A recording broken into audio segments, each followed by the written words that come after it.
शुभ संध्या। चलिए, आज हम वाक्य रचना के भाग 2 को देखेंगे, जो कि आज का हमारा है भाग 2। भाग 1 में हमने वाक्य रचना मतलब वाक्य कैसे बनता है और वाक्य के कितने भेद होते हैं, ये हमने देखा था। आज हम उसी को विस्तार से यहाँ पर पढ़ेंगे। वाक्य के भेद हमने पढ़ा था, 2 प्रकार से हमने वाक्य को विभाजित किया था, अर्थ के आधार पर और दूसरा हमारा क्या था, प्रयोग के आधार पर। तो चलिए, पहला हम देखते हैं अर्थ के आधार पर। तो अर्थ के आधार पर वाक्य के भेद। अर्थ के आधार पर वाक्य के निम्नलिखित प्रकार होते हैं और उसको हम यहाँ पर देखेंगे। पहला, विधिवाचक वाक्य। विधिवाचक वाक्य जिस वाक्य में किसी काम का करना या होना सामान्य रूप से प्रकट हो, उसे विधिवाचक वाक्य कहते हैं। जैसे बच्चे शोरगुल मचा रहे हैं। अब आपको मैं बता दूं, यहाँ पर काम का होना बिल्कुल सामान्य रूप से बताया जा रहा है कि बच्चे क्या कर रहे हैं, तो बच्चे शोरगुल मचा रहे हैं। क्या कर रहे हैं बच्चे? बच्चे शोरगुल मचा रहे हैं। आइए दूसरा देखते हैं, आज्ञावाचक वाक्य। आज्ञावाचक जिस वाक्य में आज्ञा, प्रार्थना अथवा परामर्श का बोध हो, उसे आज्ञावाचक वाक्य कहते हैं। जैसे तुम घर जाओ। अब इसमें क्या कहा जा रहा है कि जिसमें आज्ञा हो और क्या हो, प्रार्थना हो और हमारा परामर्श का बोध हो।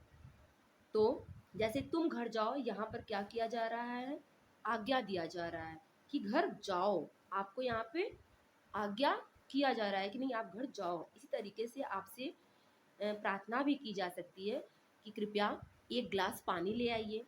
तो कृपया भी हमारा किस में आएगा, प्रार्थना में आ जाएगा कि हम प्रार्थना कर रहे हैं। और परामर्श में तुम्हें ऐसा काम करना चाहिए, तो ये क्या हो गया, एक तरीके का परामर्श हो गया कि तुम अच्छा कर सकते हो। अगर तुम इस तरीके से काम कर रहे हो तो अच्छा कर सकते हो। ये क्या है, परामर्श है। ठीक है। अब हम नेक्स्ट देखते हैं, प्रश्नवाचक वाक्य। प्रश्नवाचक वाक्य जिस वाक्य में प्रश्न पूछा गया हो, उसे प्रश्नवाचक वाक्य कहते हैं। इसमें हमारे क्या क्या आ सकते हैं, पहले वो शब्द देख लेते हैं। इसमें हमारा क्या, क्यों, कौन, कैसे, कब इत्यादि शब्द आते हैं। ये शब्द हमें वाक्य में अवश्य मिलेंगे। तो जैसे तुम क्यों रो रहे हो, तो यहाँ पर क्यों प्रश्न किया जा रहा है कि तुम क्यों रो रहे हो, और ऐसे वाक्यों के लास्ट में हमारा प्रश्नवाचक वाक्य लगा होता है, प्रश्नवाचक चिन्ह लगा होता है। चलिए नेक्स्ट देखते हैं, निषेधात्मक वाक्य। निषेधात्मक का मतलब होता है जहां पर नकारात्मकता की बात की जा रही हो, नकारा जा रहा हो किसी भी चीज को। जैसे जिस वाक्य में नकारात्मकता अर्थात किसी काम का ना होना प्रकट हो, निषेधात्मक वाक्य कहते हैं। जैसे वह आपका काम नहीं करना चाहता। देखिए, वह आपका काम नहीं करना चाहता, यहाँ पे नहीं आया है और ये क्या है, नकारात्मक निषेधात्मक वाक्य के अंतर्गत आता है। इस ऐसे वाक्य में ये शब्द हमारा ना, नहीं, मत, ये शब्द हमें अवश्य मिलेंगे। नेक्स्ट हमारा है विस्मयादिबोधक वाक्य। विस्मयादिबोधक मतलब विस्मय। विस्मय जिस वाक्य में हर्ष, शोक, आश्चर्य या दुख का भाव प्रकट हो, अर्थात विस्मय का बोध हो, वो क्या कहलाता है, विस्मयादिबोधक वाक्य कहलाता है, या ऐसे वाक्यों को हम विस्मयादिबोधक वाक्य कहते हैं। जैसे अरे यह क्या हो गया, या फिर हाय वह मर गया। तो यहाँ पे क्या है, विस्मय है, अचानक से अरे। हम अक्सर बोलते हैं अरे यह कैसे हो गया, या क्या हो गया। तो ये हमारा क्या है, विस्मयादि मतलब अचानक से। ये वाक्य हम इसके लिए सोचते नहीं है, इसके लिए हमें विचार करने की जरूरत नहीं पड़ती है, वो अचानक से निकल आता है, इसीलिए इसको हम विस्मय बोलते हैं, जो कि हमारी भावनाओं से क्या होता है, जुड़ा हुआ होता है। हाय वह मर गया, बहुत दुख हुआ। तो ये क्या है, इसमें हमारे कौन कौन से शब्द आते हैं, जैसे हाय, अरे, काश, या फिर ओह, आहा, आश्चर्य, शोक, ये बोला गया ना, आश्चर्य भी हो प्लस शोक हो, या हर्ष हो, हर्ष मतलब खुशी हो, तो ऐसे वाक्य को हम क्या बोलते हैं, विस्मयादि बोधक वाक्य। और ऐसे वाक्यों में हमें ये हमारे जो चिन्ह है संबोधन का, ये अवश्य देखने को मिल सकता है।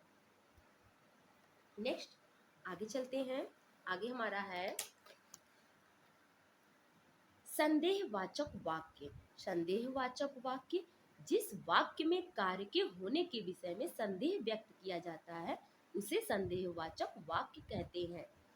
मतलब कि ऐसे वाक्य जिसमें संदेह हो, संशय बना हो कि यह काम हुआ है कि नहीं हुआ है, संशय बना हो, उसे हम क्या बोलते हैं, संदेहवाचक वाक्य। जैसे शायद वह आज आए। अब यहाँ पे एक शब्द लगा है शायद। शायद ये क्या है, इसके लग जाने से यह कंफर्म नहीं हो रहा है या निश्चितता नहीं दर्शा रहा है कि वह आएगा ही। शायद वह आ भी सकता है और नहीं भी आ सकता है। तो ऐसे वाक्य को हम क्या बोलेंगे, संदेहवाचक। जैसे देखिए दूसरा हमारा है संभवतः उसने ऐसा किया हो। मतलब यहाँ पे भी निश्चितता नहीं दर्शाई गई है, संभवतः शायद वह ऐसा किया होगा। तो ऐसे वाक्यों में हमें शायद, संभवतः, हो सकता है, ये शब्द मिलते हैं। नेक्स्ट हमारा है इच्छावाचक वाक्य। जिस वाक्य में इच्छा, मतलब इच्छा या शुभ कामनाएं का बोध हो उसे इच्छावाचक वाक्य कहते हैं। मतलब जिसमें हम अपनी इच्छाएं प्रकट करें या किसी को शुभकामनाएं दें, ऐसे वाक्य को बोलते हैं इच्छावाचक वाक्य। जैसे काश, काश कल बरसात होता, ये हमारी इच्छा है कि काश कल बरसात होता। ईश्वर सबका भला करे, मतलब ये भी क्या है, ये भी हमारी इच्छा है कि ईश्वर सबके साथ अच्छा करे, सबका भला करे। तो ये हम अपनी इच्छा को जाहिर कर रहे हैं, इसलिए ऐसे वाक्य को क्या बोलते हैं, इच्छावाचक वाक्य।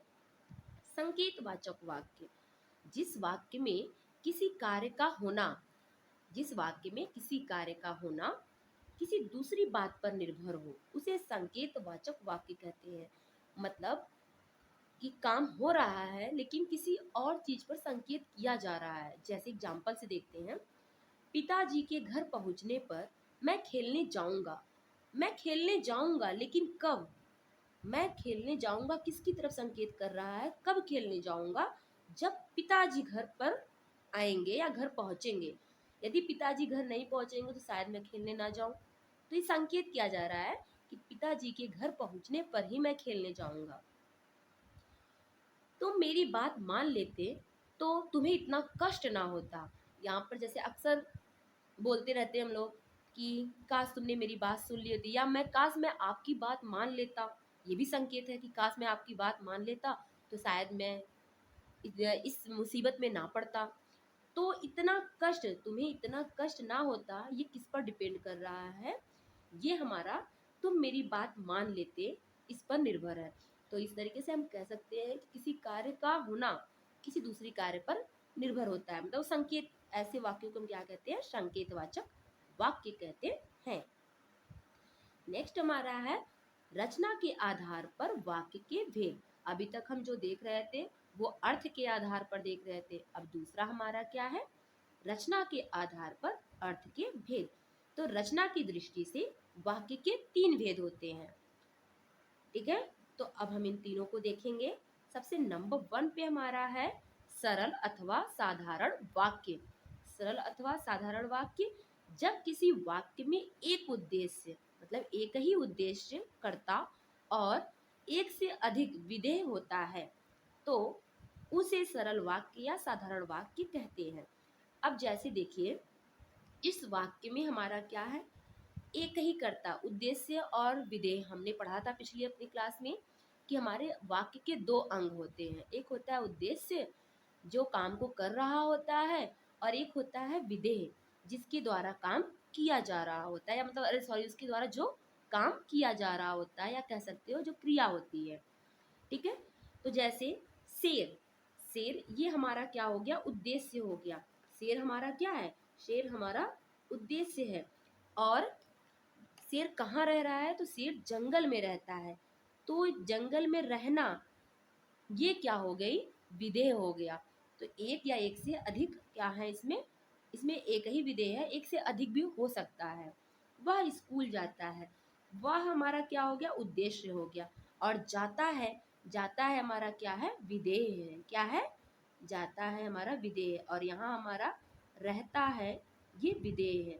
और यहाँ पर शेर हमारा उद्देश्य है, और वह भी हमारा क्या है, उद्देश्य है।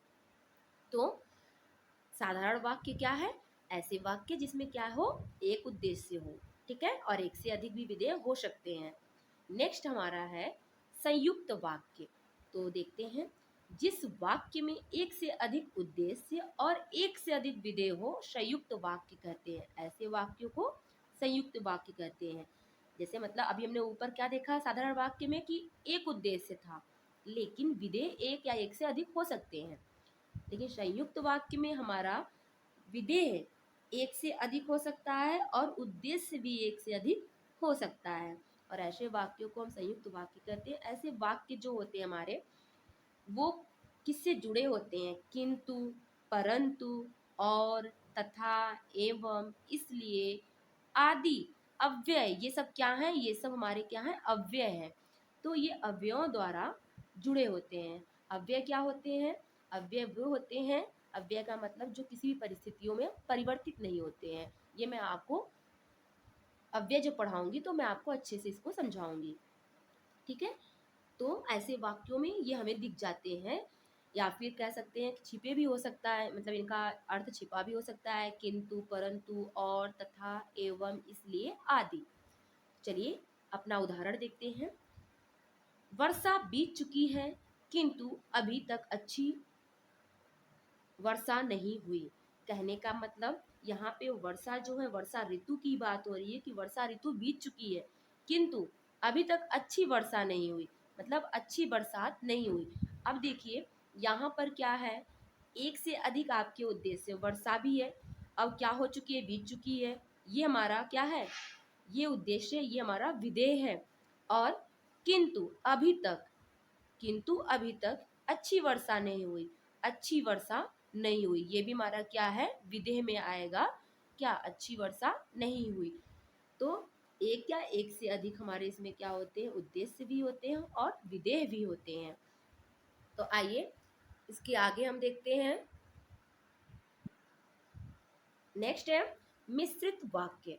जिस वाक्य में एक उद्देश्य, देखिए जिस वाक्य में क्या है, एक उद्देश्य और कई विधेय हो, कई विधेय हो, अर्थात एक से अधिक सरल वाक्य, मतलब सरल वाक्य में एक उद्देश्य होता है, एक से अधिक सरल वाक्य या संयुक्त वाक्यों को मिलाकर वाक्य बनाया जाए तो उसे मिश्रित वाक्य कहते हैं।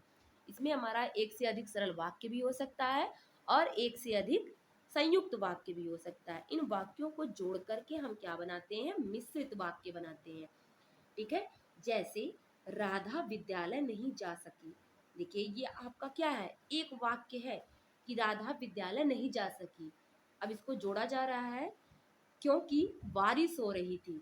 क्या हो रहा था, बारिश, किस लिए नहीं जा सकी, देखो यहाँ पे क्योंकि से जोड़ा गया है, और ये हमारा संयुक्त वाक्य में आता है। तो इसमें एक विशेषता होती है, इसमें एक वाक्य दूसरे वाक्य पे निर्भर होते हैं। अगर दूसरा वाक्य नहीं होगा तो पहला वाक्य क्या माना जाएगा, अधूरा माना जाएगा, या हम कह सकते हैं कि वो कंप्लीट या इनकम्प्लीट माना जाएगा, कंप्लीट नहीं होगा। जैसे देखिए कि राधा विद्यालय नहीं जा सकी, अब क्यों नहीं जा सकी, ये वाक्य पूरा है कि राधा विद्यालय नहीं जा सकी, लेकिन अभी लग रहा है कि कुछ इसमें मिसिंग है, मतलब कुछ इनकम्प्लीट सा हमें लग रहा है, क्योंकि बारिश नहीं हो रही थी, अरे सॉरी, क्योंकि बारिश हो रही थी। क्यों नहीं जा पाई, बारिश के कारण नहीं जा पाई। जवाब मिला, एक तरीके से कह सकते हैं कि पहले वाक्य का जवाब दूसरे वाक्य में छिपा होता है।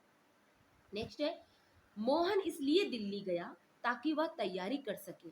अब देखिए मोहन इसलिए दिल्ली गया, मोहन दिल्ली क्यों गया, अब दूसरा वाक्य में है ताकि वह तैयारी कर सके।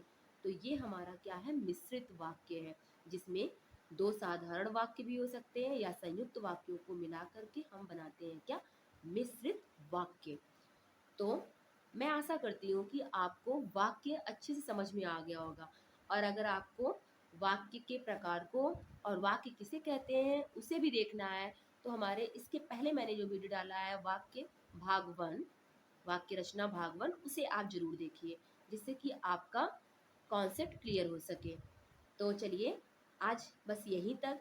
अपने नेक्स्ट वीडियो में हम पढ़ेंगे संज्ञा। तो आपको अगर हमारे आज का ये क्लास अच्छा लगा तो हमारे वीडियो को लाइक करें, सब्सक्राइब करें और शेयर करें। आपका सपोर्ट हमारे लिए ऊर्जा का काम करता है, तो आप प्लीज़ लाइक, सब्सक्राइब और शेयर जरूर करें। धन्यवाद।